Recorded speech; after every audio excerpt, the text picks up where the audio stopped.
Tua is undeniably a top 10 quarterback. No questions. Listen, Lamar is a 2-time MVP. All that's left for him to do is to win the big one. Miami Dolphins. I just want to say thank you for drafting that sorry bum Tua when you could have had Justin Herbert.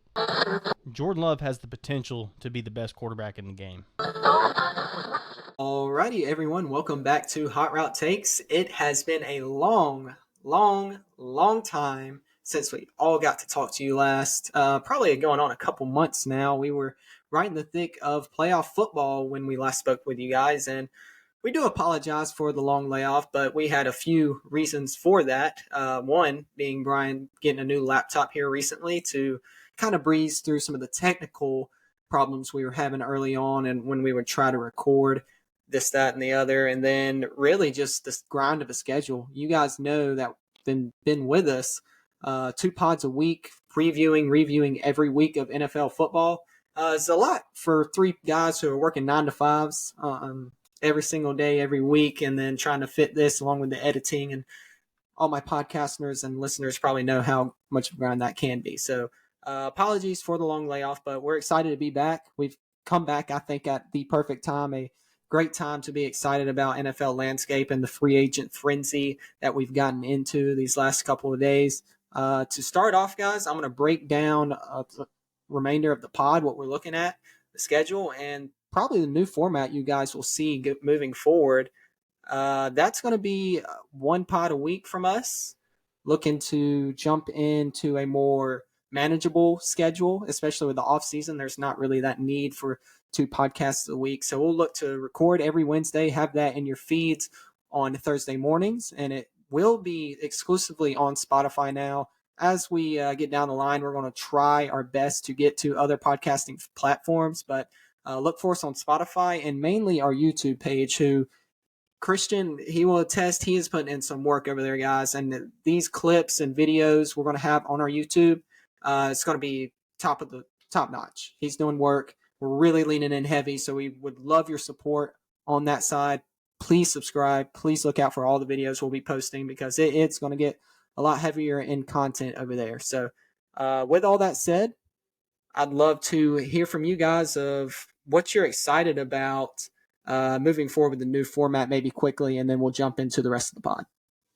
I just think the clips are going to be a lot more visually pleasing. It's going to have a lot of content that is more aimed at entertainment, and I think it's going to be just a better experience for the listener.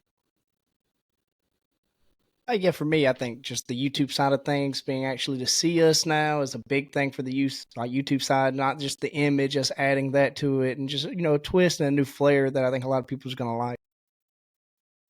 Yeah, preach it, brother. I'm really hand clap and tip of the cap to you, Christian, for how much work you're putting in with editing these clips. It's been amazing to witness. I can't wait to share all of the content with the audience, and hopefully you guys can comment, let us know what you're liking about the new side of the content, the direction we're going, and any things we can clean up or things you want to hear us talk about more, because it's going to be a very much open discussion floor throughout this offseason. There's not going to be anything we're harping in on besides maybe the draft we'll key in on. A lot of open discussion this offseason, and I think that's the best type of content for listeners to hear our varying opinions. Obviously, as 3 guys of 3 AFC teams that aren't always going to see eye to eye. So I think we got a lot of interesting stuff to bring to you guys moving forward. And to start us, guys, we're going to start with a brand new segment, one we're looking to implement here on a week-by-week basis. Probably the first thing we'll lead off each show with. We're calling the segment Hot Route X, and we're going to be leaning on a tweet that we send each other, we find throughout the week. We're going to break it down, react to it, and we'll probably spend 5 to 10 minutes each episode beginning of the show and start that off with each pod. So the first one is a viral tweet that from a party I really wasn't expecting. A guy I know of, a musician, a lot of you listeners probably have heard of yourself. He made some waves with his temperament towards his favorite franchise's direction these last couple years. Of course, I'm talking of Luke Holmes, guys. His tweet here, at the Panthers, what are we doing? No first-round pick for McCaffrey a few years back and now none for Burns. Are we just firebombing the whole team here or what? I usually don't comment on these kinds of things, but it's just becoming slow torture at this point. That pretty much encapsulates exactly how Panthers fans have felt these last few years. So to react to this tweet itself and to open up the discussion between you guys, I want to ask, are the Panthers the worst run organization in football? Where have they gone wrong? What can they do to fix it? How justified is Luke Holmes in his tweet? Let me hear you. I think certainly over the last couple seasons they have been. I think some of their signings in free agency have been pretty good. Just you got the first pick quarterback of last draft in Bryce Young. You just got to give him a chance to succeed. But man, that's a tough sell to tell me 2 franchise players you don't fetch a first round pick for either one in the last couple years, and that's just not great. But generally speaking, I think the Panthers think they have the franchise quarterback. They're going to try to build around them, so maybe there's hope there. But it's not looking great. So right now, at least. Yeah, for me, it's more just the bright stars they have had. Just eventually that bright star goes out. I mean, we see J.C. Jackson, a bright star, just hadn't have really stayed healthy. And then Jeremy Chin really took the league by storm when he first came in. And it's just like a lot of their key players that you can say they hope would turn into something just hadn't hit. And just the draft, to me, honestly, it's been not a hit. They have got, like you said, Brian, there are a couple of guys that have really shown, hey, we are the true stars if y'all pick. But it's just like, either they want to go or the new ownership's really running them out of town, however you want to look at it. And it's just like they're not getting the true value. I mean, we seen definitely last season, the Rams offered them, I think, a first-round pick for Brian Burns. There was another team that offered them for a first-round pick, and they didn't accept it. So to me, it's just like you had it on, and then, I mean, you had it. So I don't know why you wouldn't maybe keep them this year, wait till the season comes, and then trade them, and you get a first-round pick for next year. It's just not being ran good. I mean, that's honest. I don't know what's going on behind closed doors, but I mean, I understand the Panthers. I mean, if you're looking at this as a fan, I mean, I wouldn't be happy. I think generally speaking, they have lacked to pick a direction and just stick with it. I think that's the major thing. They're trying to compete. They're trying to walk this balance, and they're really just choosing to go nowhere with it.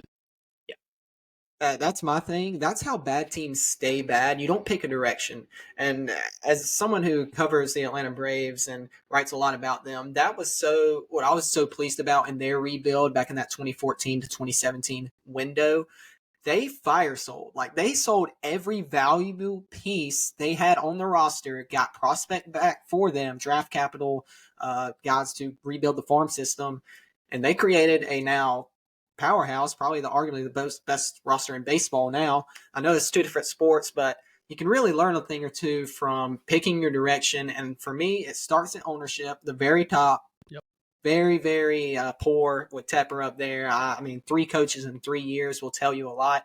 I know the NFL is a quick fix, we want results now type league, but you don't see 3 coaches burn through in 3 years, especially at this level. So it starts up there. Now you've got a quarterback you hope can be the franchise guy, and you're really seeing the cost of how bad things have been in this free agency period, because now you're forced to overpay just to get help for that franchise QB. Players don't want to be there because they know how poor it's run. So if you want them to come to Carolina, you got to overpay. So that's why you hand out 5 years, $100 million for Robert Hunt, who's a great player. Brian, you can talk on him as a ex-Dolphin, and the other offensive lineman they bring in, Damian Lewis, 4 years, $53 million. Not really the size of the contract I was expecting him to get. A little bit of overpay there as well, but you kind of have to. Then you trade for Deontay Johnson from Pittsburgh. So they're making moves. I don't think the offseason's been poor by any means, but man, they got to turn around fast, because Bryce Young can't just go out there and flounder like he did last year, or it's going to be a world of hurt. I know we all upstate South Carolina, we know plenty of Panthers fans in our life. So it hurts to say, because I don't want to hurt any of their feelings, but probably are the worst run team in the NFL. Any other contending teams that you guys would care to throw out there before we move on, or no? Washington and probably the Jets. Okay, brother. Come on, man. I'm sorry, dude. I mean, man, they hadn't won the division before the Jets, man. Before the Jets, Brian, man. New England. Throw them in there. Nah. Well, no. They've at least had the success with Tom. I know it's been downhill since he left, but Yeah, but I just really, Still you can, finished above the Jets. yeah, got I no mean, quarterback. Well, To that me, is I an think issue. Washington's been that team for a while. I know they've made the playoffs here in years, but at least Carolina, you don't have to circle back too far. They were playing in a Super Bowl, Cam Newton's MVP year, obviously. They've had glimpses of success, so they know how to do it. Whereas Washington, my entire lifetime, has pretty much, outside of RG3 rookie season, they've been kind of dumpster fire. They made the playoffs here and there after good defenses and bad divisions those years, really. But that's the only other team right now. But they've had an interesting offseason. Really, there's a number of teams that have. And to jump into our next segment and the rest of the pod here, I want us to lead off with what each of our teams have done.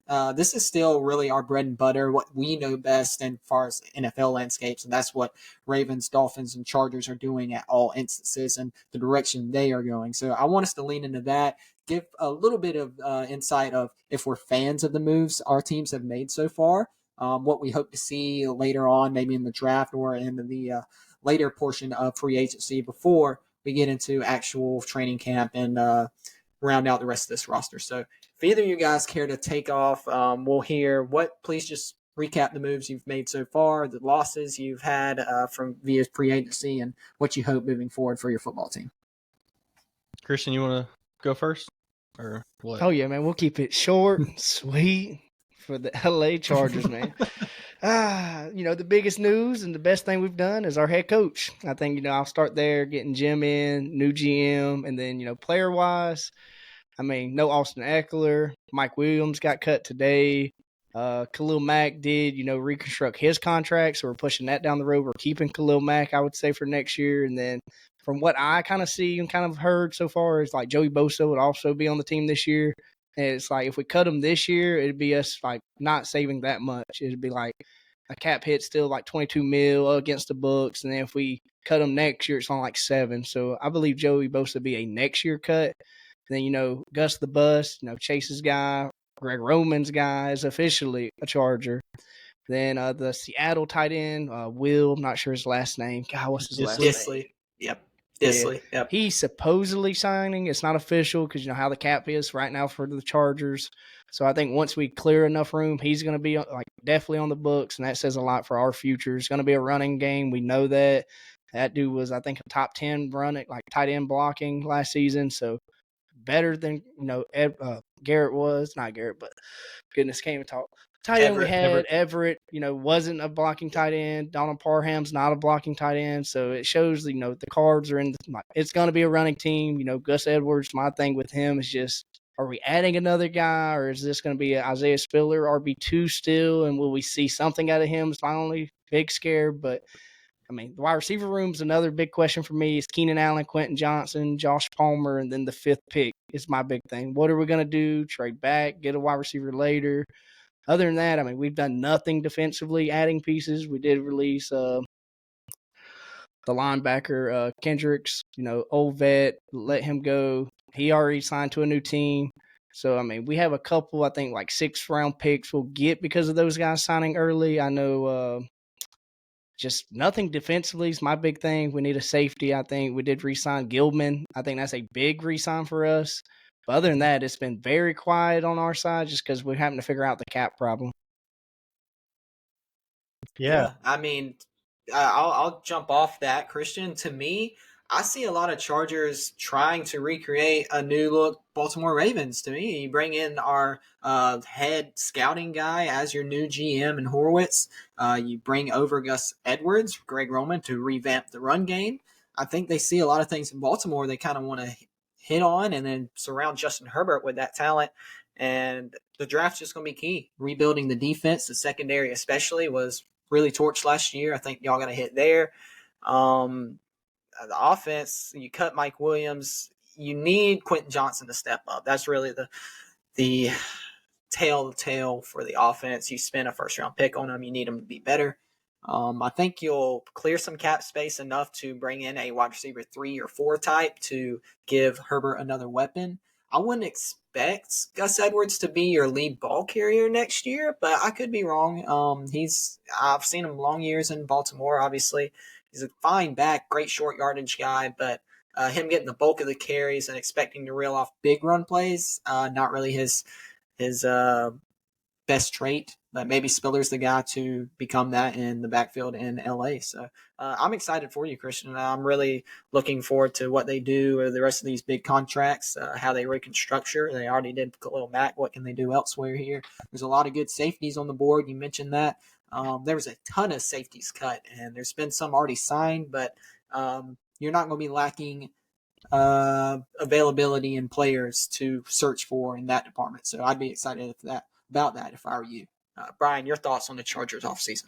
Yeah, I think it's just, they're trying to recalibrate. They're not often you see a team with an elite quarterback go through a transitional period like they are going through. But that's kind of where you are at when you have all this money invested in the defense and the defense ends up being bad and you got big money contracts at receiver. They don't stay on the field. You end up in this kind of weird situation, and that's what the Chargers were in. And, they bring in a good head coach, and I do think that they're moving in the right direction now. But I don't necessarily think they'll compete immediately. Of course, Justin Herbert's going to give you a chance to compete every week, but this probably isn't going to be the optimal team right off the bat. It might take a year or two just kind of get up to where the roster Harbaugh wants. But I think it's a great start. Love it. Yeah, I agree with everything you said. I'm looking forward to see where that team moves the rest of the free agency and in the draft, like I said. Next up, Brian, your Dolphins. They had a few key losses, guys we can talk on later in this pod, but I'd love to hear your thoughts on the loss of those guys and the money that was allocated to the other resources on the guys you brought in. Not really any splash signings, not as much money as those two key guys got in Hunt and Wilkins, but you spent some money, and are you happy with the direction they went? What do you want to see for the rest of the offseason and the draft moving forward? Yeah, I think I would like to start off by saying, it kind of sucks seeing a lot of homegrown talent walk out the door, particularly guys that I, love to watch, and that's Robert Hunt, one of my favorite offensive linemen in the NFL.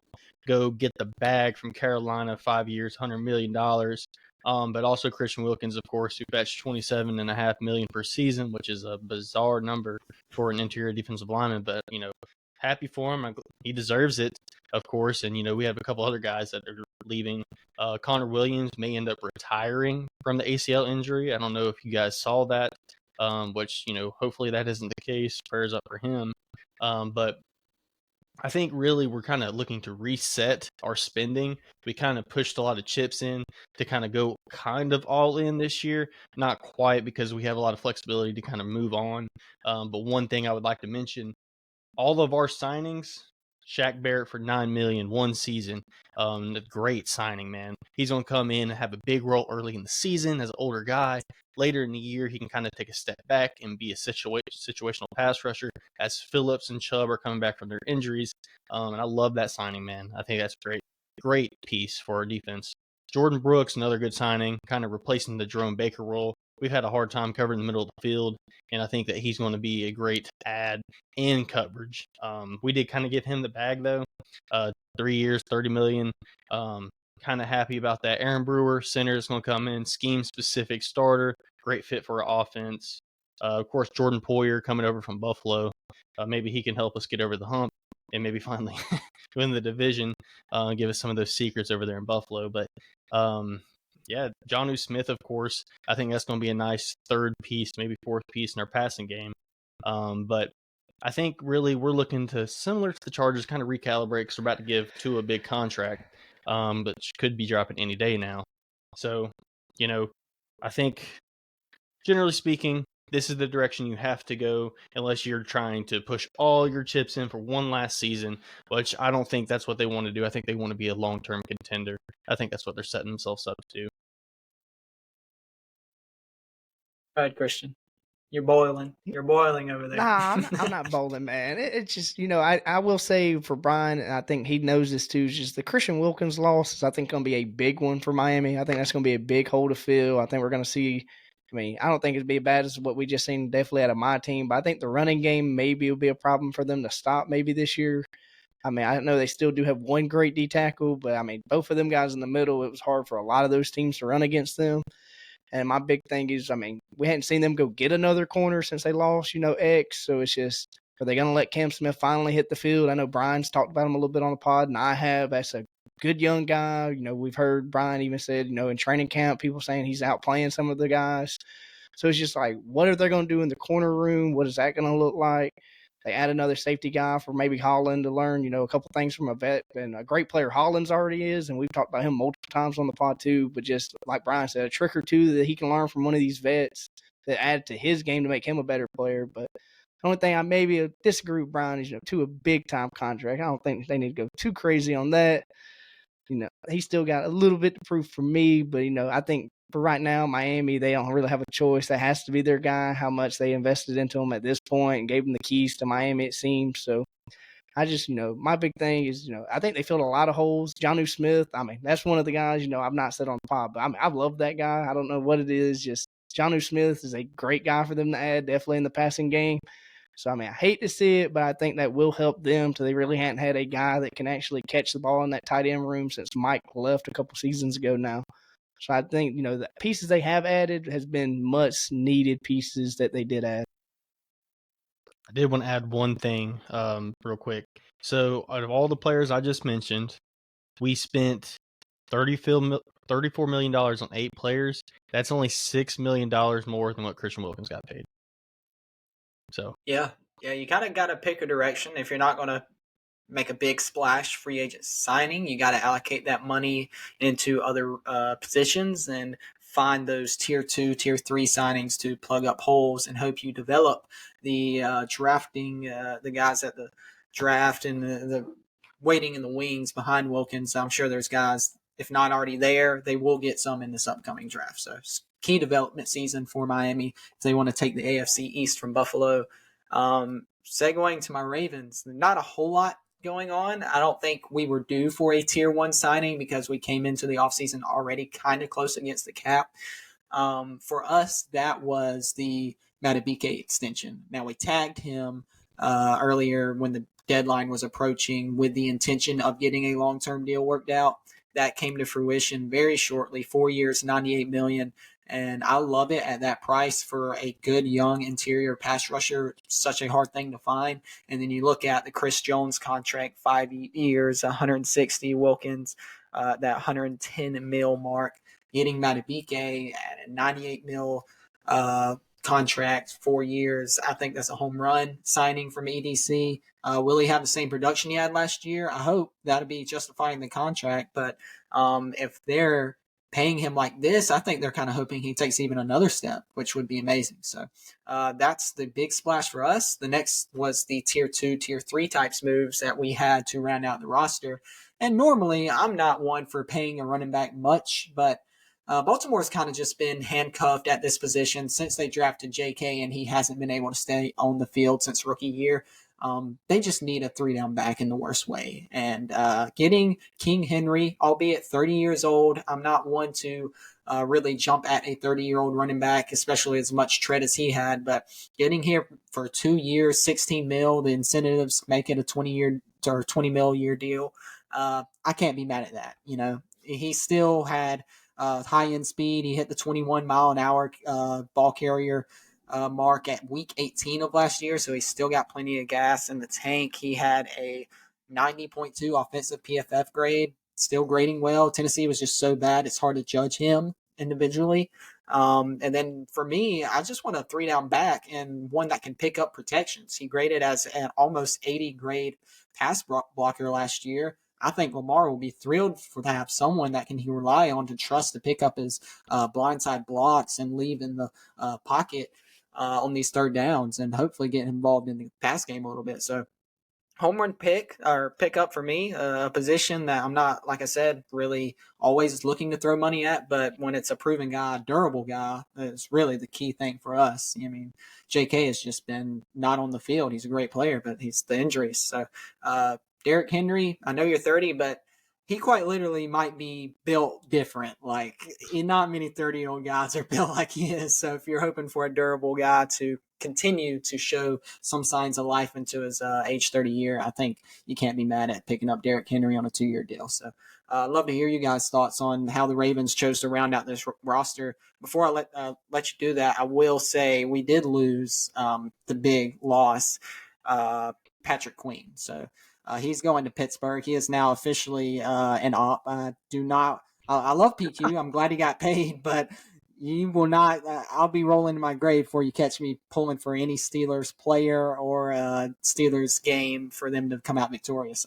3 years, $41 million. Congrats to you, PQ. A great player, but Trenton Simpson, it's your time, baby. Roquan, develop them nice. Come on, you did PQ the same way, so let's get this rivalry back and going because they got Mr. Irrelevant Russell Wilson QBing out in Pittsburgh now. PQ's on the defense. Should be a fun rivalry.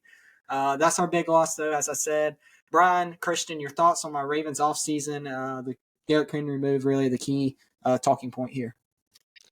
Yeah, I think Derrick Henry was a great ad just because you guys won a downhill runner, and that's what you kind of had in Gus Edwards, letting him walk. I think you upgraded significantly by going with Henry, and he's got a little bit more of a 3-down skill set and makes teams prepare for him because he's that kind of talent. Yeah. But I do wonder how much he does have left how much tread he does really have left because he is 30 years old and backs kind of fall off a cliff around this age. But like you said, he's continued to produce despite that, even though Tennessee had a bad offensive line and they couldn't get much of anything going on offense.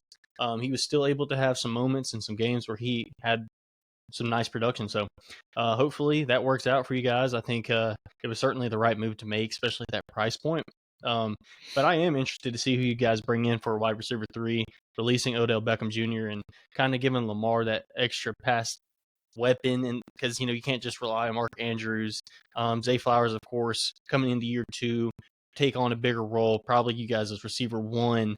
And I know you guys brought back Aguilar, gave him a 1-year extension. So just curious to see what you guys do to add to the receiver room.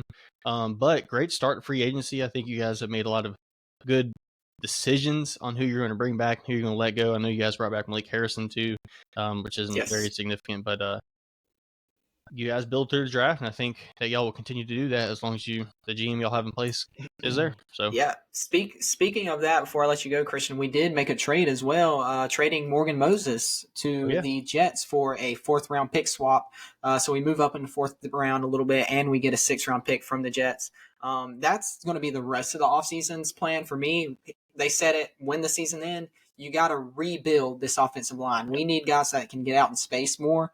So we've got some younger guards that have been developing that maybe they'll get their shot. Maybe we bring in a vet and sign a guard or a tackle, reconstruction Ronnie Stanley's contract, I hope, because his play don't really warrant what he was set to make in this season. So that'll be the key thing to watch from Baltimore. Christian, your thoughts on the offseasons from the Ravens so far?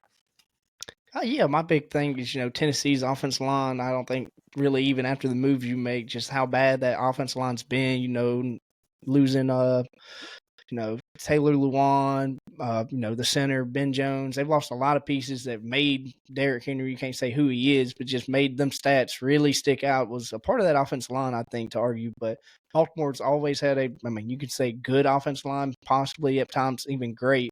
So I think, my big thing for, Henry to y'all is just taking some off of Lamar when y'all do finally get, back into those big games when it's playoff time. And I think we've seen that this year. When y'all made it to the playoff, it was the Lamar Jackson show. And it was him, and that's pretty much it. And we seen that, teams stopped him from running. They kept him, forward, backwards, no left to right. And I think, you add a running back like this in there, you're not stopping Derrick Henry. I think, he's getting at least 3 or 4 each time he touches the ball. I don't care how old he is, what happens to the guy. And, I'm with Brian, though. My big thing is, the wide receivers, what are you going to do there? And then, a signing that, you didn't talk about, I think is a key one, is Geno Stone. You lose that guy. He goes to another team that's, in the division, probably not happy about that also, but that's another guy you got to kind of find somewhere for him to end up to go. And just, I don't know.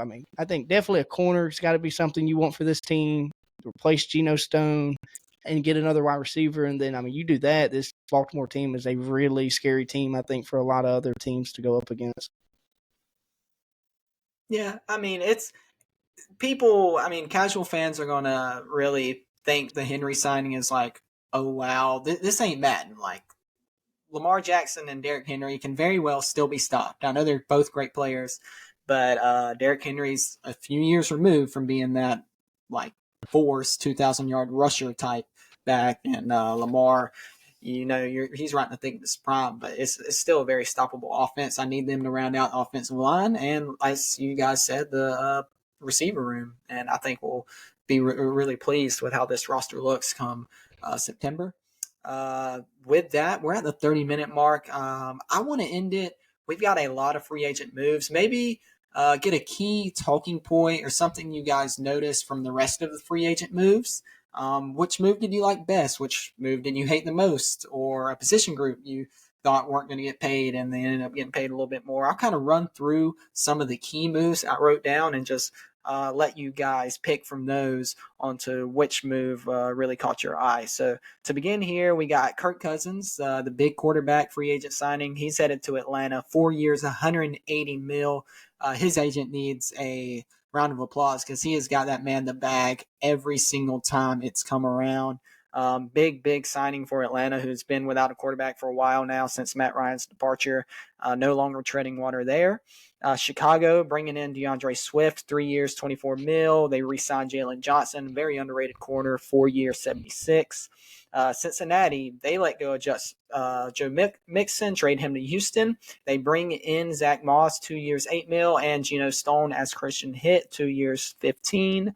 Green Bay, I thought, had a very interesting offseason. Xavier McKinney, a guy that was cut, 4 years, 68 mil. Josh Jacobs, a guy that was looking for his big payday. It's come around, 4 years, 48 mil. They let go of Aaron Jones. He goes to Minnesota, so he'll be in division playing them twice a year. Houston bringing in Danielle Hunter, a great pass rusher, 2 years, 49 mil, but they lose a great pass rusher in Gennard going to where did Grenard go?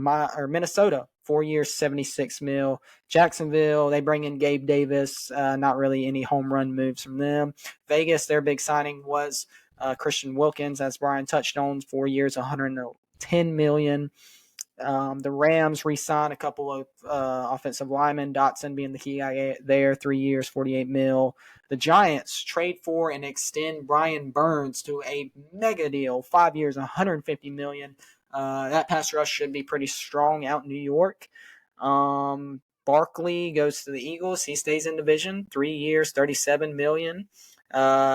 Baker re-signs with Tampa for 3 years, 115 mil. So a lot of moves. I mean, that's just maybe half. I doubt I even covered half, but those are the most notable ones I wrote down. Any of those stick out, or maybe it's another move as your favorite or your least favorite from this offseason so far and just 2 days into this free agents frenzy? Let me hear you guys. Okay, so I got 2 premier signings I like a lot, and then one that's kind of under the radar that I like a lot, and then 2 that I just don't think are going to work out. One, Wilkins, man. I think he's a great fit for what they're trying to build on the defensive side of the ball in Las Vegas. Pair with Max Crosby, he's kind of been a one-man wrecking crew. Well, now you got Wilkins to add to that, and they both are great players in their own right, but also very they like to get in your head. They like to talk junk. It's very Raider-esque, if you will. And I really just love the signing, man. He deserved the bag, and I think he's going to make impact plays week in and week out for them. And all those AFC West quarterbacks better wear the cup, if you know what I mean, because he's coming. The other one I like a lot is Saquon Barkley. I mean, DeAndre Swift had a great year last year, but he's not as much of a 3-down back, and he's not the talent Saquon Barkley is. I think Barkley adds a lot to this offense, and they're going to be able to lean back into that running game that made them a lot more successful than they were last year when things kind of fell apart down the stretch. I think Barkley is a very explosive back, and for my money, the most talented back in the NFL outside of Christian McCaffrey. I just think he's that kind of talent. So I expect big things for him. One that was kind of under the radar, not a big signing, but I think could make waves. First year he's there. It's Mike Gesicki to the Cincinnati Bengals. This is the first time he's in the scheme that kind of fits what he brings to the table since 2021, where he played with Miami. We had a scheme change. We moved to this wide zone rushing attack system, and he just wasn't a good fit for that. And then he goes to New England, and that was a whole dumpster fire. And so it wasn't going to work there either. Now he gets to step in a offense that will bring the most out of it. And I expect him to put up a lot more than he has the last couple years. Two that I don't like. Calvin Ridley got overpaid, man. I mean, we're talking about a borderline top 20 receiver who got $23 million per season. I just think that's a massive overpay. Of course, you're trying to help your young quarterback, but I think they should have took a year and kind of evaluated, but we know they kind of pushed their chips in last year when they went and got D-Hop. So I just don't like the direction Tennessee's moving in general, and I think this kind of compounds that. Don't like it. And then Jerry Jeudy traded to Cleveland. I just don't know that I would have went after Jeudy because you're about now to have to pay him. You got Amari Cooper. This offense has kind of been a little bit of a mess, but of course you do have now a 1-2 punch at the receiver position. I just don't necessarily think it's the best fit for Jeudy. I think he would have been a much more a timing offense where he got to use route running to get open. I think Watson kind of has proven he's more of an out of structure create type player than he is a timing passer. So just not a great fit in my opinion for Jeudy. But that's the ones I wanted to highlight, man. Yeah, I mean, I agree definitely with the Barkley one. I think that's a big one for them. Take a little bit off of Hurts, get him not running so much, and get him to stay healthy. I think that's the big thing. They've realized that they're maybe using him too much, and I think teams caught on to the AJ Brown, Devontae Smith, and slowed their passing game down. And now you're adding a guy like Barkley, but another guy they added, which I think is a great signing, was Bryce Huff. Get this defensive line back going. I mean, I don't know what happened last year. They wouldn't get into the quarterback like they were in the past. So you go get Bryce Huff from the Jets. This guy's been bringing havoc, and the Jets' defensive line has been great. And another guy, that I think was a great signing was, he has, had a couple bumps, but that's Josh Jacobs for Green Bay. I think that one's an understatement. You had Aaron Jones and A.J. Dillon. Now you have a guy that does both what they did in one. So I think, that's great for Jordan Love to, have him in the backfield, take a little bit of pressure off of Jordan Love and what he's definitely accomplished this year. Then you add a guy like this in the backfield on top of that, I think is a key piece. And then, a big signing that I guess I can say I did not like, and maybe y'all will agree, but it's Garner Minshew to the Raiders. I think, you go out and get Christian Wilkins, you go get some of these other big pieces. You have a Devontae Adams already there, and you go get Garner Minshew. I think he did show a lot for the Colts, but you've seen when it's playoff football, you've seen Garner Minshew. So it's just, I don't know what you expect. You expect Garner Minshew. The first team is, Kansas City. You think Garner Minshew is going to lead you to a division over Patrick Mahomes? So I think, in this division, the Chargers, we've done it. You have to get an elite quarterback to even come close, I think, to winning the division. But I understand the Raiders not there all the way. First-year head coach. Maybe they'll do something in the draft. But I think, how much they paid for Garner Minshew is showing this is their guy. So, that's a move that I definitely didn't like. And just, I'm going to say Jacksonville as a whole right now, they're not doing much. And what they are doing is more of just kind of what they've always done in free agent, just picking random. They got Duvernay off of, Baltimore. I don't know what you're going to do with him. He hadn't been elite punt, kick return specialist, I guess. But it's just there's a lot of things Jacksonville need, and they hadn't done it in free agency. So just Jacksonville as a whole, I'm kind of not really happy with what they've done. Yeah, I think those are fair points. I know obviously a lot of the offseason still to go, so maybe those teams can fix that. For me, the talking points, one is a position group. One we come on after an offseason previous to where we all focused a podcast episode, 30 minutes entirely on the running back position. Why aren't these guys getting paid? Well, there was a lot of free agent running backs, and I dare say that was the position that moved the most in these first couple of days. Yeah. And guys got paid more than I was ready for, really. Jacobs getting $12 million a year from Green Bay, did not see that coming. Saquon, I thought, was the best of that group, and he only got 3 years, 37 from Philadelphia. That's not a lot average per year basis, but for a guy that talented, but given his durability issues, I think that's still quite a nice payday. And you get a guy like Swift getting 3 years, 24 mil from Chicago.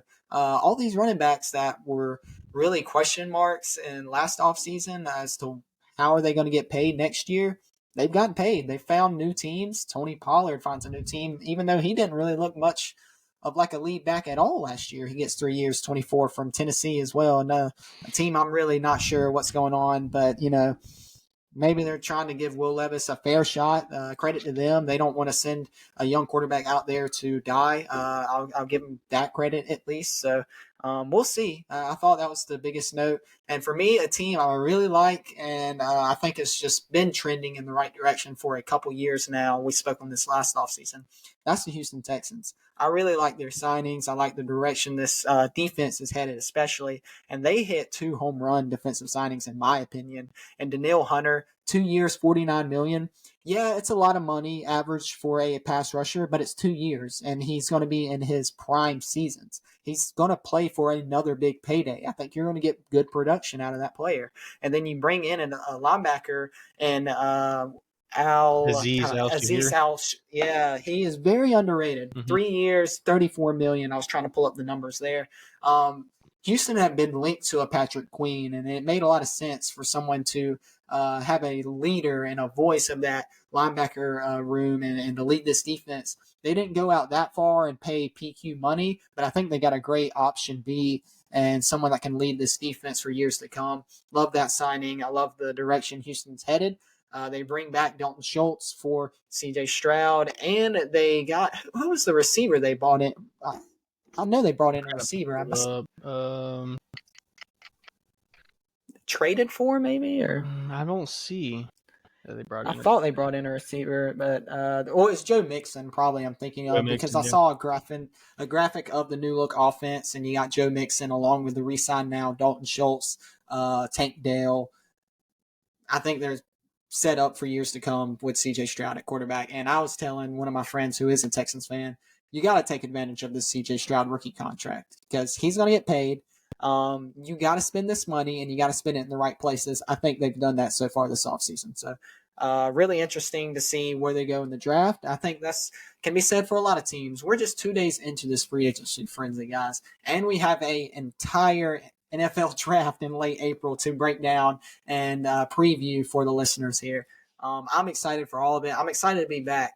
I know it's been a long layoff between our last podcast episode, but we're glad to be back together. We thank you all who have tuned in and listened to us previously. We hope you will continue to do so on the Spotify side now exclusively. As I said earlier, this pod, we are going to try to get on other podcast platforms later on. But for now, find us on Spotify podcasts. And please tune in, subscribe, like, comment, all of the YouTube content. Really, really grinding hard over there to make that a quality product for you guys. I think you'll be pleased with the results, the videos and stuff we're working into all of our YouTube episodes. So thank you all for listening. We will be back recording again next Wednesday, so be tuned in for our regular slated schedule, 1 podcast episode per week, released for you guys on Thursday mornings, as well as the YouTube page uploaded a video sometime Thursday that afternoon or so. So thank you all for listening. Until next time, guys. Peace out.